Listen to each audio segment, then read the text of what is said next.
Hello everyone, my name is Legend Ronnie and this game is Rise of Kingdoms. Pelagius Commander Spotlight version 2.0. He is the next champion I want to talk about. Now the reason I call him a champion because I also want to give him the name of People's Champion. Pelagius is a extraordinary commander, almost legendary material. He's actually very useful. He's more useful than you can actually think about it. I have done a video where I actually recommend Pelagius being one of the top 3 commanders that you should always work on in terms of epic. So it's Sun Tzu, Pelagius and Hermann. This is the order that I always recommend. Now why? I'm gonna go through the video and I'm gonna explain it to you. I'm gonna give you guys pairings and a lot more. Before I go any further, like usual, he is an epic commander, and because he is an epic, he's very easy to upgrade throughout the game. Now I'm not sure if you're noticing, if you're looking at my list, I have all the epics maxed out for a very long time. So for a very long time all my epics have been maxed out, just because you keep getting a lot of gold keys by just playing the games, opening chests. They drop in silver and in gold chests, so sculptures is very easy to obtain, same is stars. Eventually you'll max them all out. You require about 440 sculptures just to max out his skills and approximately of 450 stars, give or take. Again, nothing crazy to max them out, so that's not a problem. I would suggest that keeping him at 1 star to just max out his primary skill. In general, on any commanders, including legendaries, maxing out the primary skill of any commander, that should be your main priority, because the primary skill tends to be the best. Also, talents only work from the primary commander. This is a big heads up, because I'm still getting questions and I'm still getting messages where people don't actually know about that. So talents only apply from the primary commander, and same is for the equipment. This is pretty much everything about it. Now I'm not gonna go and start reading the skills because this is something that you guys can read as well, but I'm just gonna go through it and just to give you guys an idea why I classify him so high. Why is Pelagius so good? Well, 100 rage restoration is not something on a throwaway. This is really good. His damage factor, if it would have been just one hit, like a 900, it would have been super great. But it's divided in 3 hits, and that's kinda make him very low damage hitting. But the rage restoration is something that brings him back on the top. Now on top of that, he has cav attack and defense thanks to his expertise. So once you obtain his expertise, there's 15% cav attack and defense. So there's quite a lot of stats he can bring to the cavs. And after that, he has a 10% chance to kill some of the slightly wounded troops, 450 every seconds for 2 seconds. So that's about 900 healing factor. But this chance, it doesn't have an internal cooldown. That means that it can proc right at the beginning of the battle, it can proc, it can go on right after again. So this is a very good value healing skill ability. It's probably much higher than you can actually think. So it's not dependent by rage, it's not dependent by anything else. It's just troops, normal attacks, which grants you this chance. So this is a really good value healing factor for Cavalry.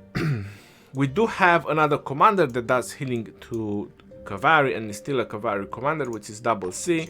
But if you look at his healing factor, effect can only trigger once every 5 seconds. Alright, so this healing is limited. So you have 10 chance, it goes in, then you need to wait 5 seconds, and after 5 seconds you need to wait for the chance again to go in. So it can be quite a while until you get this 1000 healing factor. This is why I wanted to point out. Personally, I think that Pelagius is also a great garrison commander. So he pretty much has a plethora of utilities. you can use him on the battlefield, on the PvP, and you can use him on the garrison. He is a little bit, if you want to call it like that, ignored when it comes to defending structures, and this is a general observation when it comes to the epics. People don't use epics to defend structures, and they actually do have a value, and they bring a huge value on the table when it comes to defending some of the structures. The reason why is because they have the cavalry talent tree. They have garrison, cavalry, and skill. So now garrison works in any type of situation. But let's get one thing out of a time, so let's go with the field battles first. But before that, let me show you the talents. Alright, so unfortunately I forgot to switch them, and probably for a very long time I was playing with my garrison talent tree. I think that's from the last live stream. This is the cavalry talent tree that I currently used on my Pelagius, and I can also switch to it because I use him for field battles.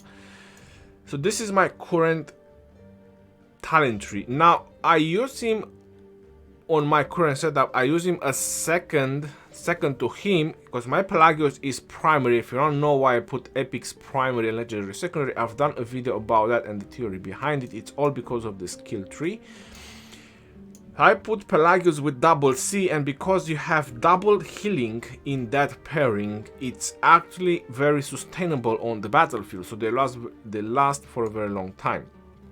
Now you're probably wondering why I'm going with Undying Fury, or why am I not having latent power? Because Pelagius has additional damage. If you reach his primary skills, he does additional damage. The only reason I would drop Undying Fury from Cavalry and get latent power would be if I pair Pelagius with double C, with Minamoto, I apologize. So if Pelagius is primary and Minamoto is secondary, on that situation I would drop Undying Fury. I would keep the same talent tree, but just drop Undying Fury and get latent power, because both of them do additional damage. So at that point it's definitely worth it to have latent power. In any build you want to use Minamoto, this is something that you must have, because his additional damage is probably the most powerful. 600 for 2 turns, that's a lot. You know, Pelagius only does like 300, so it's nothing that crazy. Right. Now again, if whichever commander I have to use Pelagius, I will still use the same talent tree that I have right now.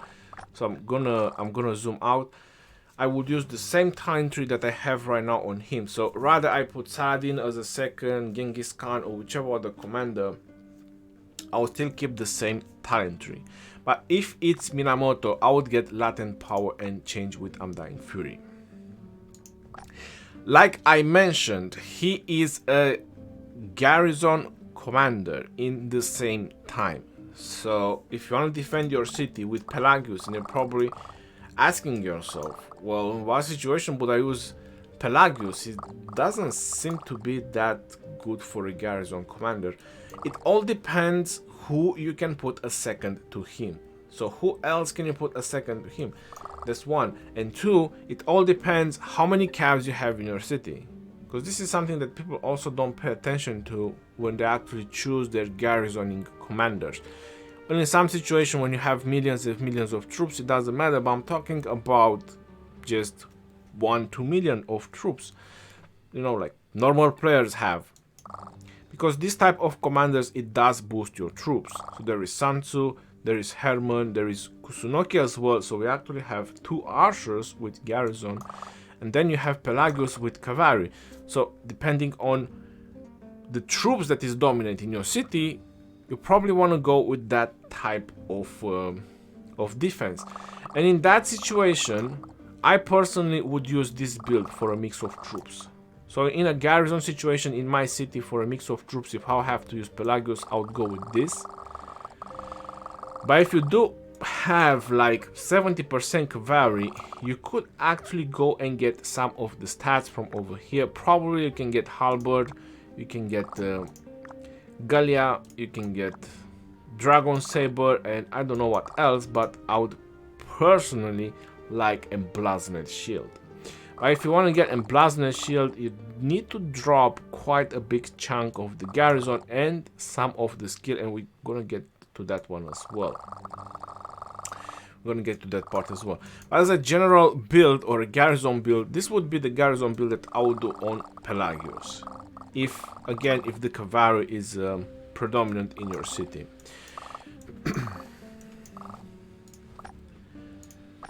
Now, this garrison build is a little bit experimental. I have used it only once. And where I have used it only once, that was in Osiris League. In our last battle in Osiris League against NB1. If you're looking right at the beginning, I launched a rally when the gates went up. I launched a rally with Pelagius primary and YSG secondary. YSG is max skills. And I used this build. This is the exact build that I used because it was a full cav rally, and the cav rally was going towards the enemy obelisk. We disbanded the rally and we captured the sky altar.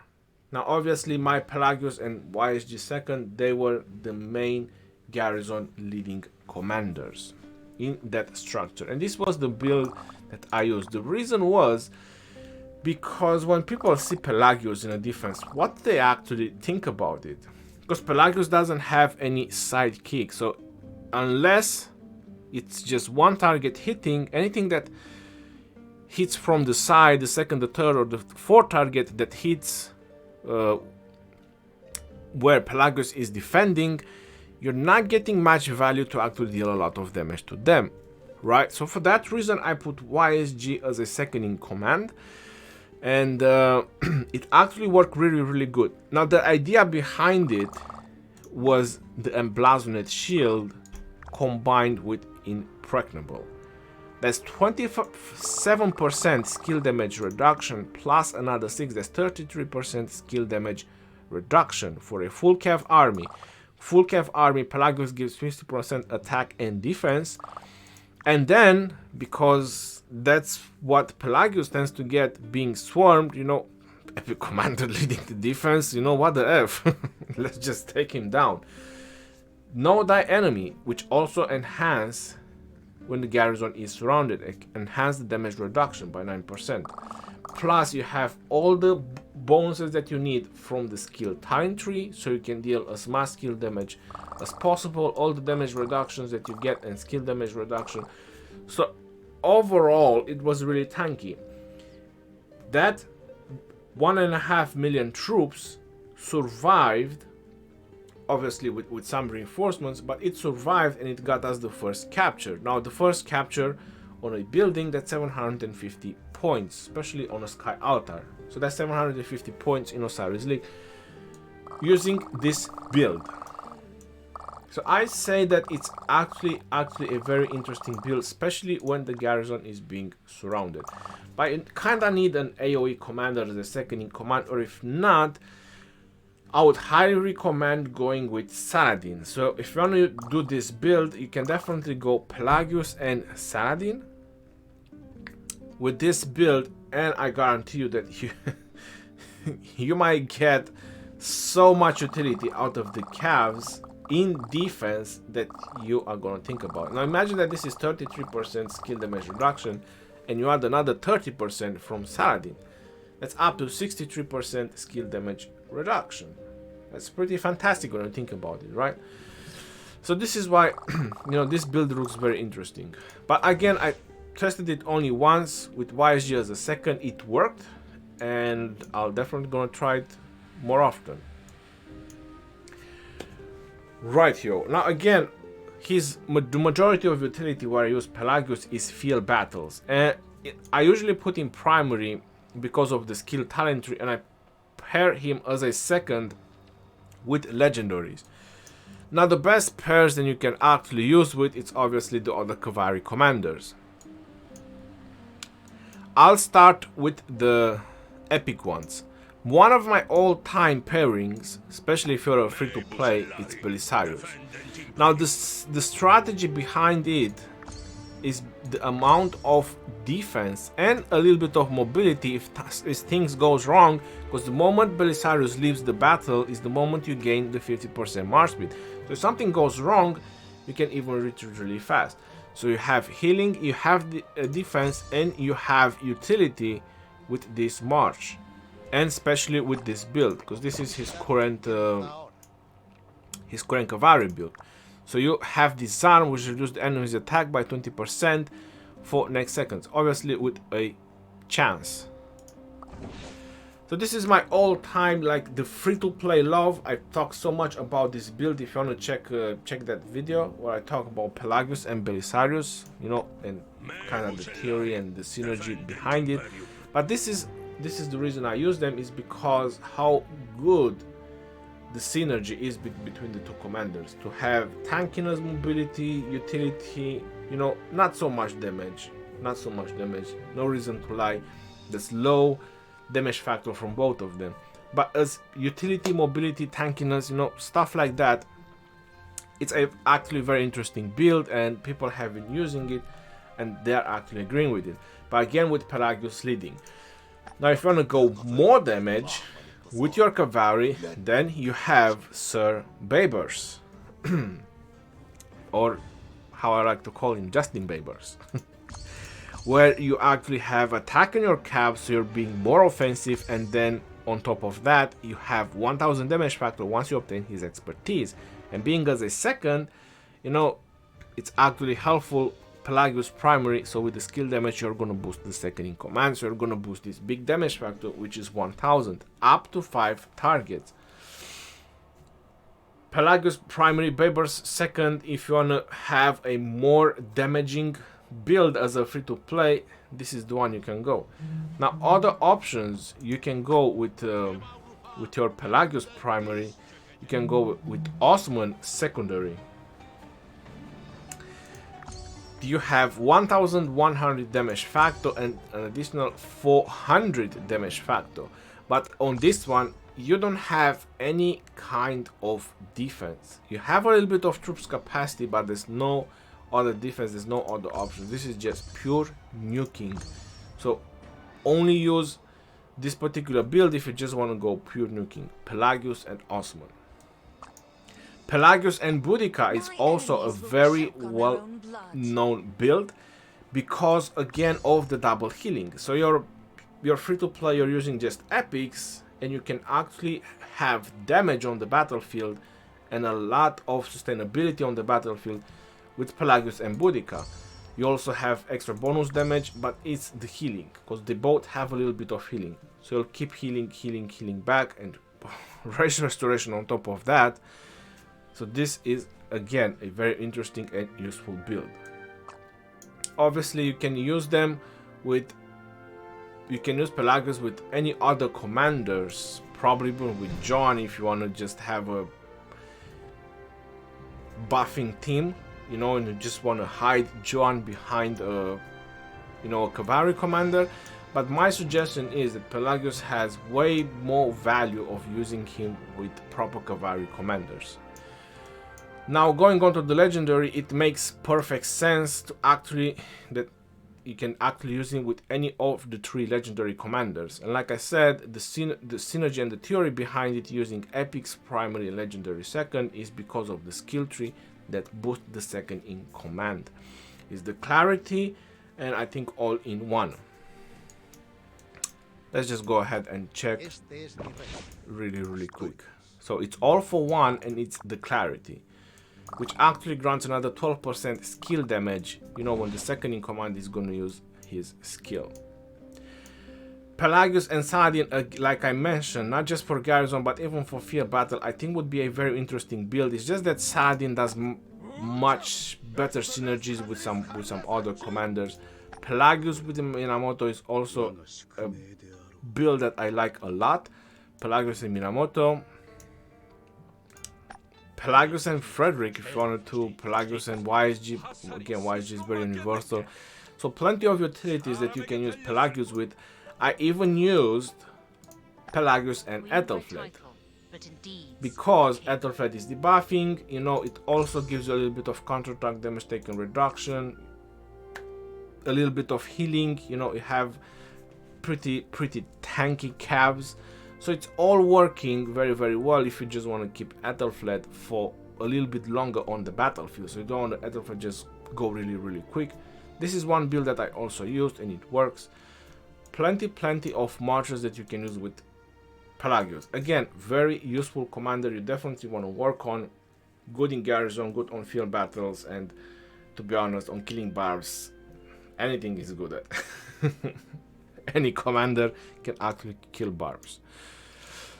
That's pretty much what I have to say about Pelagius. I wanted to keep this a little bit shorter, but if you have any other question, you can always drop in the comment section below and I'm definitely gonna answer your question. Again, the people's champion. Don't sleep on Pelagius. You definitely want to work on him. He's definitely worth it. Until next time, this is your boy Ronnie signing off. Peace out, yo, and take care.